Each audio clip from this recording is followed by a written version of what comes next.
ಒಬ್ಬ ವ್ಯಕ್ತಿಗೆ ಸಾಧನೆಯ ಶಿಖರವನ್ನ ತಲುಪಲು ಸಾಹಿತ್ಯ, ಶಿಕ್ಷಣ, ಕ್ರೀಡೆ ಅಥವಾ ಇನ್ನಿತರ ಯಾವುದೇ ನಿರ್ದಿಷ್ಟ ವಿಷಯವೇ ಆಗಬೇಕೆಂದಿಲ್ಲ.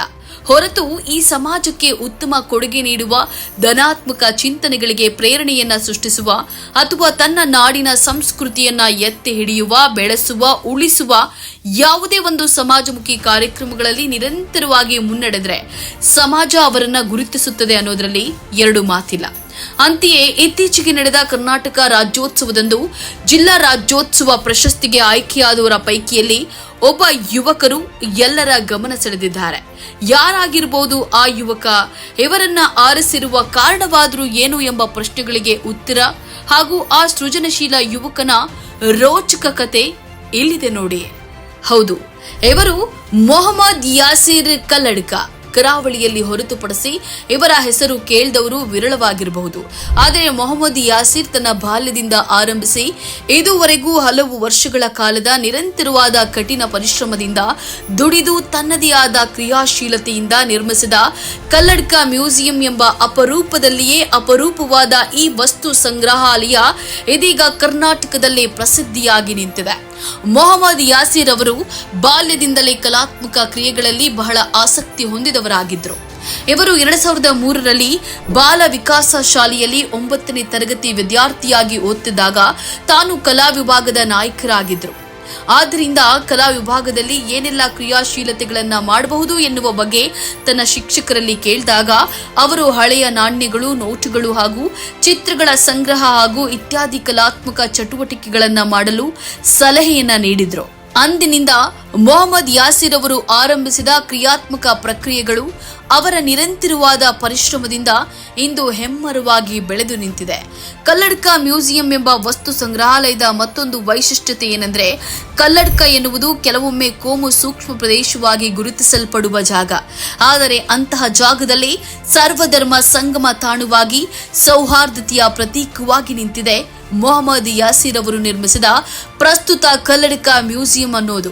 ಅಲ್ಲಿನ ಪ್ರವೇಶ ದ್ವಾರವೇ ಒಂದು ಸಾಮರಸ್ಯದ ಸಂಕೇತ. ಅದೇನೆಂದ್ರೆ, ವಸ್ತು ಸಂಗ್ರಹಾಲಯವನ್ನ ಪ್ರವೇಶಿಸುವ ದ್ವಾರದಲ್ಲಿ ಕಾಣಬಹುದಾದ 4 ಕಲ್ಲಿನ ಕಂಬಗಳು. ಅವು ಕಲ್ಲಡ್ಕದ ನಿಟಿಲಾಕ್ಷ ದೇವಸ್ಥಾನದ ಪುರಾತನ ಕಂಬಗಳು. ವರ್ಷಗಳ ಹಿಂದೆ ದೇವಸ್ಥಾನದ ಜೀರ್ಣೋದ್ಧಾರದ ಸಂದರ್ಭದಲ್ಲಿ ದೇವಸ್ಥಾನದ ಹಿರಿಯರು ಆ ಕಂಬಗಳನ್ನ ಮೊಹಮ್ಮದ್ ಯಾಸೀರ್ ಅವರಿಗೆ ಕಾಣಿಕೆಯಾಗಿ ನೀಡಿದ್ರು.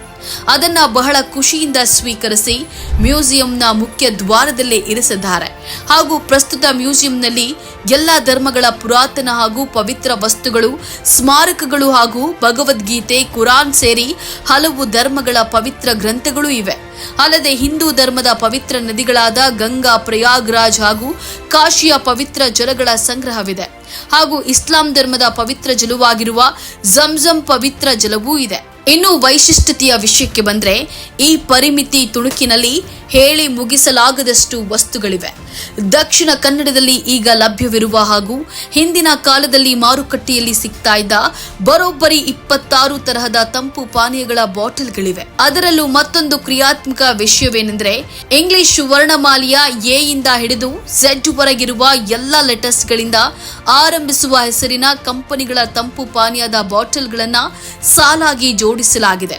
ಹಾಗೂ ಔರಂಗಜೇಬ್ ಅರಸ ಉಪಯೋಗಿಸಿದ ವಸ್ತುಗಳು ಹಾಗೂ ಇತ್ಯಾದಿ ಹಲವು ಪುರಾತನ ವಸ್ತುಗಳು, ಪುರಾತನ ನಾಣ್ಯಗಳು, ನೋಟುಗಳು, ಪೀಠೋಪಕರಣಗಳು, ಗಾಂಧೀಜಿಯವರ ಚರಕ ಹಾಗೂ ಹಿಂದಿನ ಕಾಲದ ಅರಸರ ಮುದ್ರೆಗಳಿರುವ ಖಡ್ಗಗಳು ಹಾಗೂ ಇತರ ಯುದ್ಧ ಸಾಮಗ್ರಿಗಳು, ಪುರಾತನ ಪಾತ್ರೆಗಳು, ಬ್ರಿಟಿಷರು ಉಪಯೋಗಿಸ್ತಾ ಇದ್ದ ವಸ್ತುಗಳು, ಜಪಾನ್, ಜರ್ಮನಿ ಮತ್ತು ಇತ್ಯಾದಿ ಹಲವು ವಿದೇಶಿಯ ಪುರಾತನ ಕರೆನ್ಸಿಗಳು, ಹೀಗೆ ಏನಿದೆ ಏನಿಲ್ಲ ಎಂಬಂತೆ ನೂರಾರು ವಸ್ತುಗಳು ಪ್ರಸ್ತುತ ಕಲ್ಲಡ್ಕ ಮ್ಯೂಸಿಯಂನಲ್ಲಿ ಕಾಣಬಹುದಾಗಿದೆ.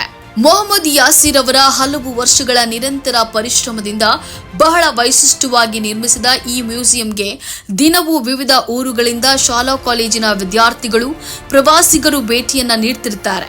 ಅವರೆಲ್ಲರಿಗೂ ಯಾಸೀರ್ ಅವರು ತಾನೇ ಖುದ್ದಾಗಿ ನಿಂತು ವಸ್ತುಗಳ ಬಗ್ಗೆ ವಿವರಿಸಿಕೊಡ್ತಾರೆ.